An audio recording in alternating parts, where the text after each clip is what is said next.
Assalamu alaikum dear students. Today our topic is deforestation. We continue our chapter number 3, that is biodiversity, and the today topic is deforestation.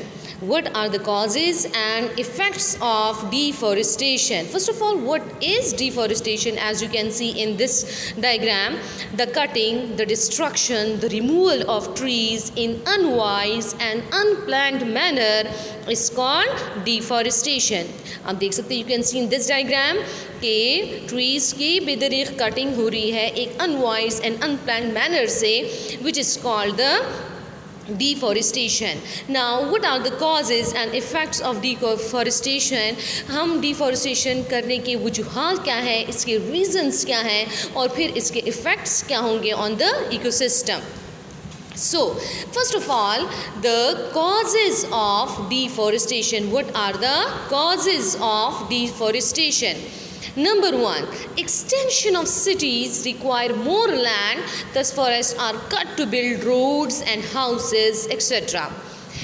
The first one reason, that is the extension of cities, ताकि हम cities को फैलाएं, ज़्यादा land हमारे पास हो, हमने वहाँ पे हाउसिंग स्कीम हम बनाते हैं, हम रोड्स की जो है कंस्ट्रक्शन हम करते हैं, बिल्डिंग्स बनाते हैं, तो इसके लिए ट्रीज़ की कटिंग करनी पड़ती है.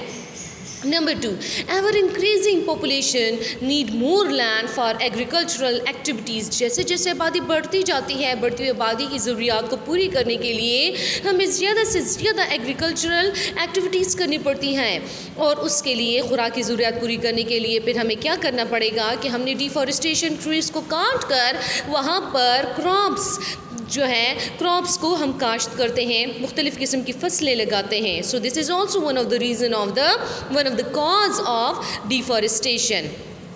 Number 3, trees are removed to develop pastures for grazing. इसी तरह ट्रीज़ को रिमूव करके हम वहाँ पर चरागाह बनाते हैं ताकि हम वहाँ पर अपने कैटल्स को, अपने माल मवेशियों को चरा सकें. ठीक है. Number 4, wood is used both as timber and fuel wood. इसी तरह जो है हम ट्रीज़ की कटिंग किस लिए करते हैं, क्योंकि हमें ट्रीज़ चाहिए कंस्ट्रक्शन के लिए, कंस्ट्रक्शन बिल्डिंग्स बनाने के लिए हमें इमारती लकड़ी की ज़रूरत होती है. इसी तरह ईंधन के लिए, घरों में जलाने के लिए, ठीक है, एज अ फ्यूल के तौर पर हम ट्रीज़ की कटिंग करते हैं और उसे हम यूज़ करते हैं. Number 5, timber mafia cut the trees for easy cash. Timber mafia cut the trees for easy cash. Timber mafia in trees की कटिंग करते हैं, किस लिए कटिंग करते हैं, ताकि इनकी कटिंग कर सके और वो इसको इजी तरीके से मार्केट में लाकर उसको आसान पैसा वो कमा सके. ठीक है. तो इस तरीके से जो एक माफिया होता है वो ट्रीज़ की कटिंग करता है, और this is also one of the reason for the deforestation. पैसे के लिए, इजी कैश के लिए, मनी के लिए वो इस काम को परफॉर्म करते हैं. So this are the 5 reasons for the deforestation. Now what are the effects of deforestation तो कर दी गई, अब इसके इन्वायरमेंट पे क्या असरात होंगे. नंबर 1, सॉइल इरोजन, ज़मीनी कटाव. वो soil erosion, it cause soil erosion, जो फर्टाइल लैंड होती है वो बंजर ज़मीन इख्तियार कर लेती है, और ऐसी ज़मीन पर काश्त के काबिल भी नहीं रहती, क्योंकि वो ज़मीन बंजर रह जाती है. वहाँ से जितने भी स्टॉक फर्टाइल सॉइल होता है वो हवा अपने साथ ले जाती है. So it cause soil erosion. Number 2, destruction of habitat for wildlife. अब इन्हीं दरख्तों पे जो कि मुख्तलिफ़ किस्म के वाइल्ड लाइफ घर बनाकर रहते हैं, जब हम ट्रीज़ को रिमूव कर देते हैं, सो इट मूव्स, उनका जो हैबिटेट होता है वो ख़त्म हो जाता है, उनके रहने की जगह ख़त्म हो जाती है, जिसकी वजह से आप उन एनिमल्स को, उस वाइल्ड लाइफ को माइग्रेशन पर मजबूर कर देते हो. Number 3, extinction of species. जब आपने ऑर्गेनिजम्स का, वाइल्ड लाइफ का हैबिटेट ख़त्म कर दिया, आपने उसका फूड ख़त्म कर लिया, आपने उसका शेल्टर ख़त्म कर दिया, एज अ रिज़ल्ट फूड ना मिलने की वजह से, खुराक ना मिलने की वजह से वो स्पीशीज़ ख़त्म हो जाती हैं. एक वक्त ऐसा आ जाता है कि वो स्पीशीज़ दुनिया में नापैद हो जाती हैं. So deforestation cause extinction of species. Floods become frequent. सैलाब, फ्लड्स किसे कहते हैं, सैलाब को.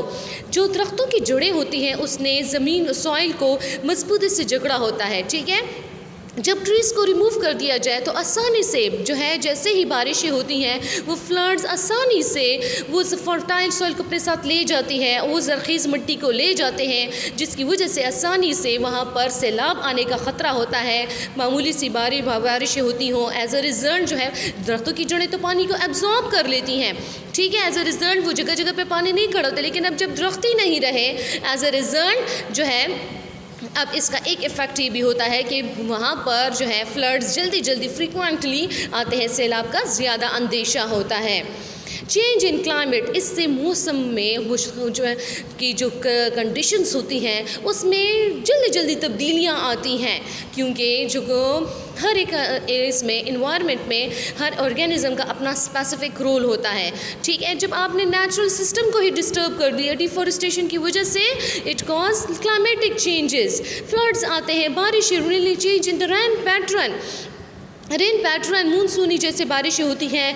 पहले बाकायदा तौर पर जो है एक स्पेसिफ़िक हमारे पास जो है गर्मी का सीज़न 4 माह, इसी तरह जो है विंटर सीज़न होता था। अब क्या है कि गर्मियाँ चूँकि डिफॉरेस्टेशन हो रही है, सोइल इरोजन हो रही है, एज अ रिज़ल्ट जो है हवा में पोल्यूशन बढ़ रहा है, जिसकी वजह से गर्मी का सीज़न जो है वो बढ़ गया है और सर्दियाँ कम हो गई हैं।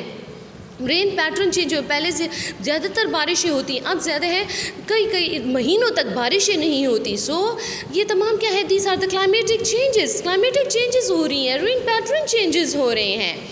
लैंड चेंजेस इनटू डेजर्ट्स, अब जब बारिश नहीं हो रही, क्लाइमेटिक चेंजेस आ रही हैं और जो ज़रख़ीज़ मिट्टी थी फ्लड्स की वजह से वो ले जाती है, तो वो ज़मीन क्या रह जाएगी, वो ज़मीन डेजर्ट्स में चेंज हो जाती है। So fertile land change into deserts, so this are all the effects of the deforestation, ठीक है। तो ये पहले हमने पढ़ा व्हाट इज़ डिफॉरेस्टेशन, उसकी कॉजेज़ क्या है, फिर इसके बाद effects.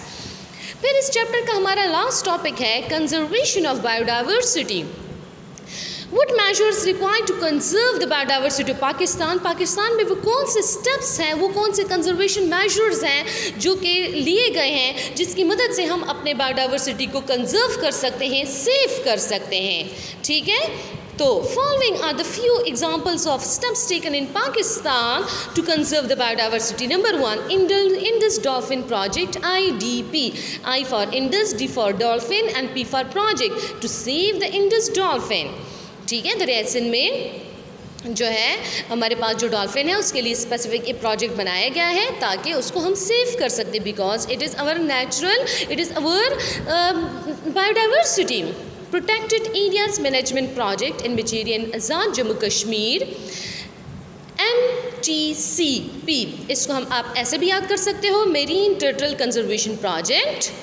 Ban on the hunting of markhor, ban means रोकथाम, बैन का मतलब है पाबंदी लगाना। किस चीज़ की पाबंदी लगाना, मारखोर की हंटिंग पे पाबंदी लगाना, ये भी एक स्टेप लिया गया है एनुराल in Balochistan.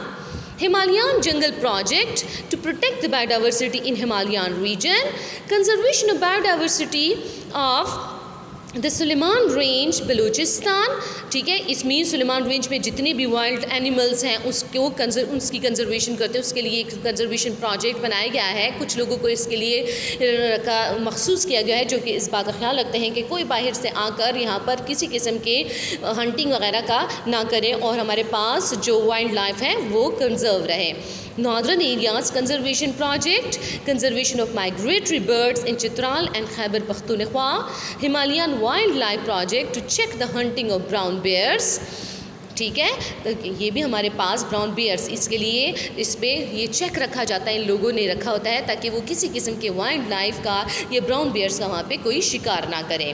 Conservation of Chilton markhor, and the last one is ban on bear baiting in Pakistan. So these are the 5 steps which are taken in Pakistan to conserve the biodiversity, ठीक है। इसके बाद हमारे पास ये चैप्टर ख़त्म हो जाता है और फिर हमारे पास एक्सरसाइज MCQs आते हैं, एक्सरसाइज क्वेश्चंस हैं, ठीक है, जो कि मैंने आपको ऑनलाइन क्लास में बता दिए। तो ये आज का हमारे टॉपिक थे जो कि आज हमने पढ़े और ये उस एक छोटी सी समराइज फॉर्म में उसकी समरी थी।